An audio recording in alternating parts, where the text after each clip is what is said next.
నమస్తే, నా పేరు Shivaji. Welcome to our channel. Annamayya జిల్లా తంబళ్లపల్లి నియోజకవర్గానికి సంబంధించి కల్తీ మద్యం తయారీ కేసు ఎంత సంచలనంగా మారిందో మనకు అందరికీ తెలుసు. కల్తీ మద్యం తయారీలో ముగ్గురు నిందితులు ఎవరైతే ఉన్నారో శ్రీనివాసరావు, ఆయన ఆల్రెడీ రిమాండ్లో ఉన్నాడు. శ్రీనివాసరావు కావచ్చు, నిన్న అరెస్టు చేసినటువంటి జనార్దన్ రావు కావచ్చు, అదేవిధంగా జయచంద్రారెడ్డి, ఈ ముగ్గురు కూడా క్లాస్మేట్స్ అంట.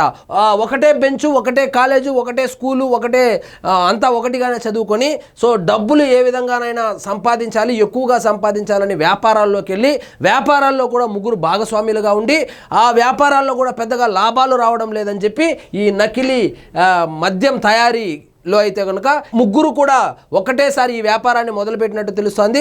అందుకు వాళ్ళు తంబళ్లపల్లి, అన్నమయ్య జిల్లా తంబళ్లపల్లిని ఎన్టీఆర్ జిల్లాను ఎంచుకున్నట్లు కూడా తెలుస్తోంది. ఇక్కడ చూడండి, నకిలీ కల్తీ మద్యం తయారీలో ఆ ముగ్గురే ప్రధానం. ఆ ముగ్గురు ఎవరు?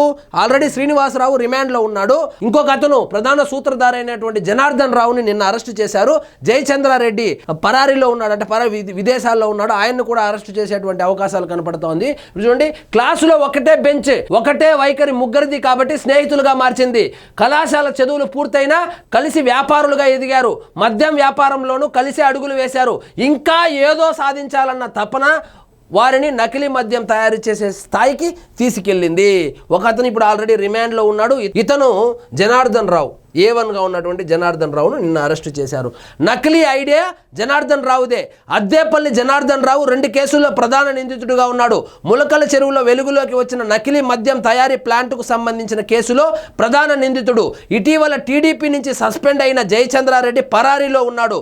ఈ ఇద్దరితో పాటు మరో వ్యక్తి కొడాలి శ్రీనివాసరావు రిమాండ్లో ఉన్నారు. నకిలీ మద్యం తయారీ కేంద్రాన్ని ఏర్పాటు చేయాలన్న ఆలోచన ముందుగా జనార్దన్ రావుకే వచ్చిందని తెలుస్తోంది. ములకల చెరువులో బీజం వేశాక క్రమంగా ఇబ్రహీంపట్నానికి విస్తరించినట్లు సమాచారం.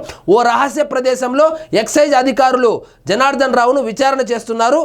అతనేం చెబుతాడో సర్వత్రా ఉత్కంఠ రేగుతుంది.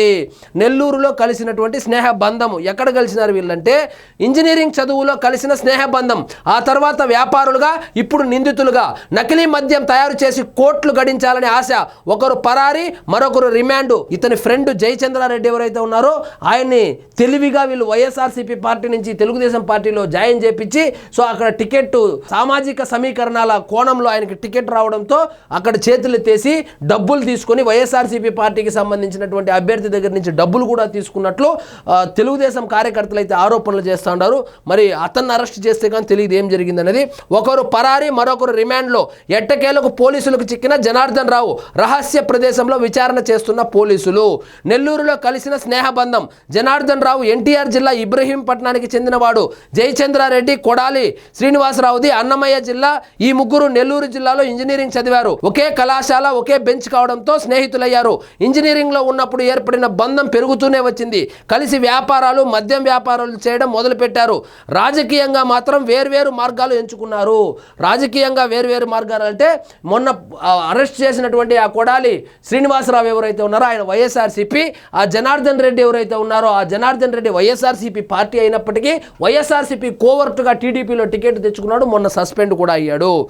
ఏ పార్టీ అధికారంలో ఉన్నా చేస్తున్న అక్రమ వ్యాపారాలు సజావుగా సాగించడమే వీళ్ళ ప్రధాన లక్షణము. సో ఒక్కొక్కరు ఒక్కొక్క పార్టీలో ఉండడము, ఏ పార్టీ అధికారంలోకి వచ్చినా తమ అక్రమ కల్తీ మద్యం వ్యాపారం అయితే సజావుగా సాగాలనేటువంటి ఉద్దేశంతో ప్రీ ప్లాన్డ్గా వాళ్ళు రాజకీయాలు కూడా చేస్తున్నట్టు తెలుస్తోంది. సో మొత్తానికి ఇద్దరినైతే అరెస్ట్ చేశారు. ఇక జయచంద్రారెడ్డిని ఎప్పుడు అరెస్ట్ చేస్తారనేది తెలియాలంటే వేచి చూడాల్సిందే. సో ఇదండి ఈరోజు మన టాపిక్. మీకు ఈ వీడియో నచ్చినట్లయితే లైక్ చేయండి, షేర్ చేయండి.